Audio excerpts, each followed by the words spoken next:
这场打斗是电影《绣春刀》中最精彩的一场刀战。接下来跟着小编的逐招拆解，细细品味这场精彩对决。这里陆文昭所使兵器为赤须大玉灵君刀，丁白英所使兵器为白璎珞影刀。这两把刀也被称为苗刀。苗刀创制于西汉初年，已有超过2000年的历史。它起源于汉代，是中国延续时间最长的冷兵器之一。苗刀全长大约 1.45 米，刀身修长，形似禾苗，因此得名苗刀。它兼具刀和枪两种兵器的特点，可以进行劈砍和突刺。这里两人所使刀法为信有刀法。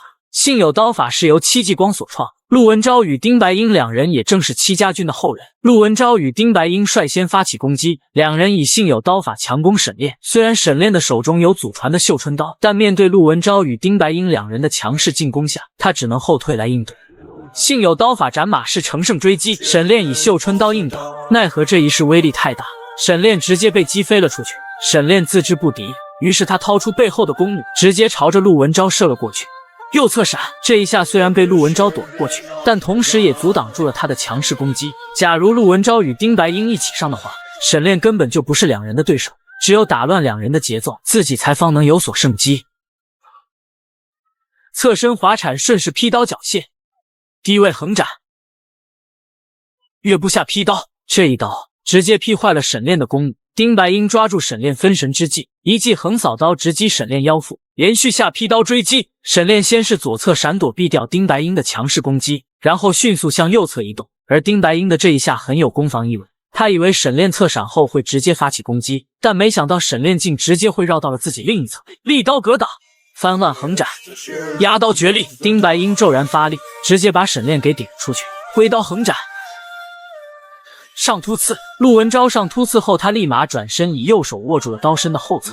通常的苗刀后尾都是不开刃的，其主要原因是出于实战和使用方便性的考虑。苗刀是一种传统的中国刀剑，其设计兼具刀和枪的特点，可以单手或双手使用。刀尾不开刃的设计，使得在近战格斗中，即使用手握持刀尾，也能利用刀身的长度优势进行攻击，而不必担心因为刀尾开刃而造成的意外伤害或减少刀身的强度。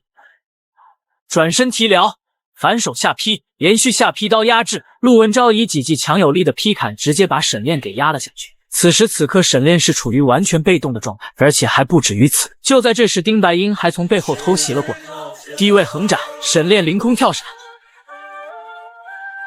弓步下劈刀，跃步下劈刀。沈炼侧滚翻躲闪起身后，他顺势接住了裴伦丢过来的刀。此时此刻，沈炼双刀在手，而且双刀还是一长一短。难道沈炼这是要用参差剑的打法来应对丁白英和陆文昭两人？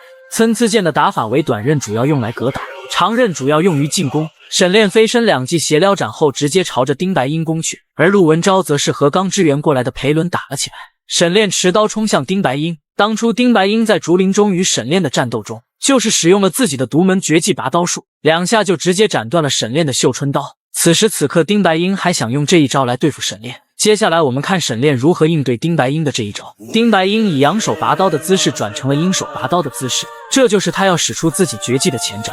就当沈炼攻来之际，丁白英先是提刀格挡挡下了沈炼这一击，紧接着一记反手下劈，直接朝着沈炼的刀身劈去。丁白英的这一招和上一次简直就是如出一辙，但沈炼这次没有提刀应挡，而是就当丁白英的刀向下劈砍时，沈炼顺势收刀，直接化解了丁白英这来势汹汹的一击。沈炼随即换手拿刀，直接朝着丁白英的右腿后侧来了一刀。沈炼乘胜追击，又朝着丁白英的左腿后侧来了一刀，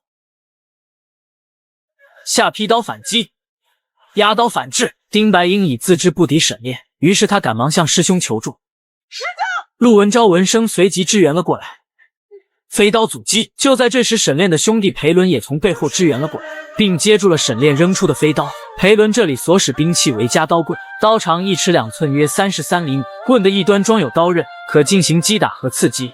沈炼与丁白英两人僵持了起来。陆文昭手持长刀疾步走来，正当陆文昭以一招力劈华山朝着沈炼攻击时，陆文昭的苗刀突然停了下来。原来是裴伦从背后偷袭了陆文昭。